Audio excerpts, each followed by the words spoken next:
Hello guys, Qutub Minar കണ്ടതിന് ശേഷം ഞങ്ങൾ നേരെ പോയത് സരോജിനി മാർക്കറ്റിലേക്കായിരുന്നു കേട്ടോ.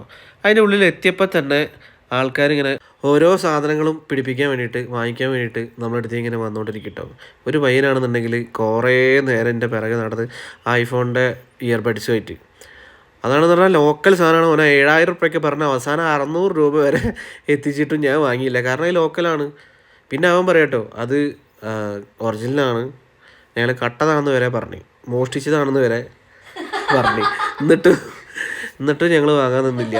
അശ്വതി എൻ്റെ വർത്തമാനം കേട്ട് ഇവിടെ ചിരിച്ചുകൊണ്ടിരിക്കുന്നുണ്ട് കേട്ടോ. ഞങ്ങൾ അത്യാവശ്യം വേണ്ട സാധനങ്ങൾ മാത്രം വാങ്ങിയിട്ടുള്ളൂ. കാരണം പല സാധനങ്ങളും ഇവിടെ ഉണ്ട്, അതൊക്കെ വാങ്ങിയിട്ട് നമുക്ക് പിന്നെ യൂസ് ഒന്നും ഉണ്ടാവില്ല. അതുകൊണ്ട് ഞങ്ങൾ അത്യാവശ്യ സാധനങ്ങൾ മാത്രം വാങ്ങി നേരെ പോകുന്നുട്ടോ. അവിടെ നിന്ന് റൂമിലേക്കാണ് പോകുന്നത്. റൂമിൽ എത്തിയപ്പോൾ തന്നെ ഞങ്ങൾ ബാഗ് കാര്യങ്ങളൊക്കെ പാക്ക് ചെയ്ത് ഞങ്ങൾ ഇറങ്ങുകയാണ്. ഞങ്ങൾ ഇവിടുന്ന് നേരെ ഡെറാഡൂണിലേക്കാണ് പോകുന്നത്. അവിടെ നിന്ന് പിന്നെ നേരെ മസൂരിക്കായിട്ട് പോകുന്നത്. എൻ്റെ ഫ്രണ്ട് ഡോക്ടറായിട്ട് അവിടെ വർക്ക് ചെയ്യുന്നുണ്ട്, മിലിറ്ററിയിലാണ്, മേജർ അഖിൽ കേട്ടോ. അങ്ങനെ ഞങ്ങൾ റൂമിൽ നിന്നൊക്കെ ഇറങ്ങി. ഇതാണ് 8ാമത്തെ പ്ലാറ്റ്ഫോമിൻ്റെ സൈഡ് കേട്ടോ. ഇവിടെ അത്യാവശ്യം റൂമും കാര്യങ്ങളൊക്കെ ഉള്ള സ്ഥലമാണ്. ഇനി ആരെങ്കിലും ഡൽഹിയിലേക്ക് വരുന്നുണ്ടെങ്കിൽ, നിസാമുദ്ദീനിൽ ഇറങ്ങുന്നുണ്ടെങ്കിൽ റൂമൊക്കെ എടുക്കാൻ വേണ്ടിയിട്ട് പറ്റിയ സ്ഥലം ഈ 8ാമത്തെ പ്ലാറ്റ്ഫോമിൻ്റെ സൈഡിലാട്ടോ. രാത്രി പിന്നെ ഞങ്ങൾ ഭക്ഷണം കഴിക്കാൻ റെസ്റ്റോറൻറ്റിലൊന്നും കയറിയില്ല കേട്ടോ. റെയിൽവേ സ്റ്റേഷനിൽ വന്നിട്ട് ഒരു ബിസ്ക്കറ്റും ചായയും മാത്രമാണ് കഴിച്ചത്. കാരണം എന്തെങ്കിലുമൊക്കെ കഴിച്ച് അവസാനം പണി കിട്ടിക്കഴിഞ്ഞാൽ, കാരണം പല സാധനത്തിനും നമ്മളെ നാട്ടിലത്തെ ടേസ്റ്റ് ഒന്നും എല്ലാം നമുക്ക് പിടിക്കുന്നൊന്നുമില്ല ഗൈസ്. അതിന് ട്രെയിൻ വന്നു, ഉള്ളിലേക്ക് കയറി. 3 ടയർ AC ആട്ടോ ഞങ്ങൾ ബുക്ക് ചെയ്തിട്ടുണ്ടായിരുന്നത്. രാത്രി 11:50 കറക്റ്റ് തന്നെ വണ്ടി എത്തിയിട്ടുണ്ടായിരുന്നു. രാവിലെ ഒരു 5:45 ആകുമ്പോൾ ഡെറാഡൂണിൽ എത്തും കേട്ടോ. അങ്ങനെ ഞങ്ങൾ ആ സീറ്റ് കാണിച്ചു തരാം. ഇതാണ് സീറ്റ്. ഏതാണെന്ന് അറിയാതെ അശ്വതി കുറച്ച് മുന്നോട്ട് പോയി ഉള്ളത് റിട്ടേൺ വരുന്നുണ്ട് മൊയന്തായിട്ട്. അങ്ങനെ ഞങ്ങൾ കയറി കിടന്നു. രാവിലെ ആയപ്പോൾ അവിടെ എത്തി. ഞങ്ങൾ ബാഗ് ഞങ്ങൾ ഇതേപോലെ ലോക്ക് ചെയ്തിട്ടുണ്ടായിരുന്നു കേട്ടോ. കാരണം ആ റൂട്ട് കുറച്ച് മോശമാണ്, കള്ളന്മാരൊക്കെ ഉണ്ട് അങ്ങനെയൊക്കെ പറഞ്ഞിട്ടുണ്ടായിരുന്നു അതിൽ. പക്ഷേ വലിയ പ്രശ്നങ്ങളൊന്നും ഉണ്ടായില്ല. ഒന്നും അറിയാഞ്ഞിട്ടാണ്. കയറി കിടന്നപ്പോൾ തന്നെ നല്ല ഉറക്കമായിരുന്നു. അവിടെ എത്തിയത് മാത്രമേ അറിഞ്ഞുള്ളൂ. അങ്ങനെ ഞങ്ങൾ ഡെറാഡൂണിൽ കാലം എത്തിയിട്ടോ. സമയം ഇപ്പോൾ 5:45 6 സംതിങ് ആയി ഇവിടെ എത്താനായിട്ട്. ഇതുവരെ ഒരു കാണാത്ത ടൈപ്പ് റെയിൽവേ സ്റ്റേഷനായിരുന്നു കേട്ടോ. നല്ല ഒരു ഭംഗിയുള്ള ഫുള്ളും ഇങ്ങനെ കവേർഡായിട്ടുള്ള മൂടിയിട്ടുള്ള ഒരു നല്ല രസമുണ്ട്. സമയം 6:16 കേട്ടോ. ഇതാണ് എൻ്റെ ഫ്രണ്ട് അഖിൽ. അവൻ മസൂരിയിൽ ഡോക്ടറായിട്ട് വർക്ക് ചെയ്യാണ്, മിലിറ്ററിയിലാണ്, മേജർ അഖിൽ. യാത്രയൊക്കെ അടിപൊളി അടിപൊളി.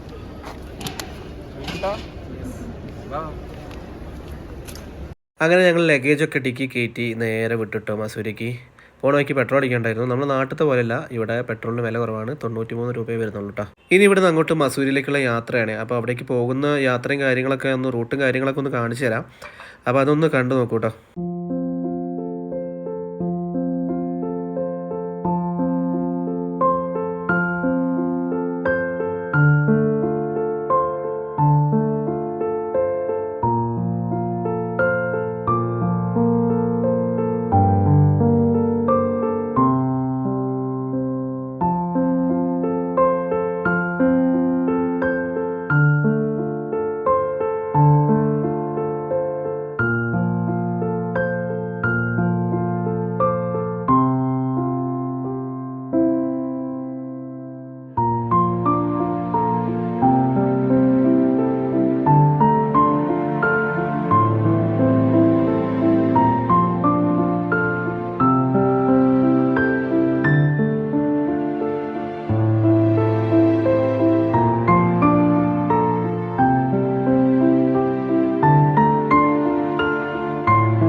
ഗൈസ് അങ്ങനെ മസൂരിയുടെ ഏറ്റവും മുകളിലേക്ക് ഞങ്ങൾ എത്തിക്കൊണ്ടിരിക്കുക കേട്ടോ. ഇവിടെ ലാൻഡ് ടോർ എന്നാട്ടോ ഇവിടേക്കൊക്കെ പറയാം. അങ്ങനെ ഞങ്ങൾ അവൻ്റെ വീട്ടിലെത്തി. ഇവിടെ ഒരു സെക്യൂരിറ്റി ഗാർഡും കാര്യങ്ങളൊക്കെ ഉണ്ടായിരുന്നു. തണുപ്പിന് ഒരു കുറവുണ്ടായിരുന്നില്ല കേട്ടോ. അതുകൊണ്ട് തന്നെ ഉള്ളിലെത്തിയപ്പോൾ തന്നെ ആദ്യം ഒരു കോഫി ഇട്ടെന്നാക്കിൽ ഞങ്ങളൊക്കെ കുടിച്ച് കഴിഞ്ഞ് പിന്നെ അവിടെ ഒരു സെർവൻ്റ് ഉണ്ട്. അവർ നമുക്ക് ഫുഡൊക്കെ ഉണ്ടാക്കി തന്ന് ഞങ്ങളതൊക്കെ കഴിച്ചു.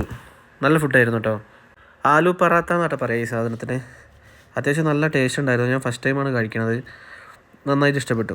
ഇത് കഴിച്ച് ആരെങ്കിലും ഉണ്ടെന്നുണ്ടെങ്കിൽ ഒന്ന് കമൻ്റ് അടിക്കണേ. എൻ്റെ ജീവിതത്തിൽ ഞാൻ ഇതുവരെ എക്സ്പീരിയൻസ് ചെയ്യാത്ത ഒരു തരം തണുപ്പാണ് ഇവിടെ ഉള്ളത് കേട്ടോ. അതുകൊണ്ട് തന്നെ സൗണ്ടും പോയിട്ടുണ്ട്, ജലദോഷവും മൂക്കടപ്പും എല്ലാ സംഗതികളും ഉണ്ട്. ഇതാട്ടോ വീടിൻ്റെ ഫ്രണ്ടിലുള്ള വ്യൂ. പിന്നെ ഞങ്ങൾ റെസ്റ്റ് എടുത്ത് ഒന്ന് കിടന്നുറങ്ങി. അപ്പോഴത്തേക്ക് ഉച്ചയായി. അപ്പോൾ അവർ ഭക്ഷണമൊക്കെ ഉണ്ടാക്കി വെച്ചിട്ടുണ്ടായിരുന്നു. ഞങ്ങൾ ചോറൊക്കെ തിന്നു. കുറേ ദിവസമായി നമ്മൾ നാട്ടിലത്തെ ചോറും മത്തൻ കറിയും മീനും ഇതൊക്കെ കഴിച്ചിട്ട് കേട്ടോ. അതുകൊണ്ടാണോന്ന് അറിയില്ല, നല്ല ടേസ്റ്റ് ഉണ്ടായിരുന്നു. ചോറൊക്കെ കഴിഞ്ഞ് പിന്നെ അശ്വതിനെ പുറത്ത് വെയിലത്ത് ഉണക്കാട്ട് ഈ ഒരു പൊസിഷൻ നമുക്ക് ഭയങ്കരമായിട്ട് ഇഷ്ടപ്പെട്ടിട്ടുള്ളൂ. ഇടയ്ക്കിടയ്ക്ക് അവിടെ പോയിരിക്കും വെയിലുള്ള സമയത്തെ. അപ്പോൾ വീഡിയോ ഇത്രയേ ഉള്ളൂ. അഭിപ്രായങ്ങൾ കമൻ്റായിട്ട് ഇടുക. അടുത്ത വീഡിയോയിലൂടെ കാണാം. ബൈ.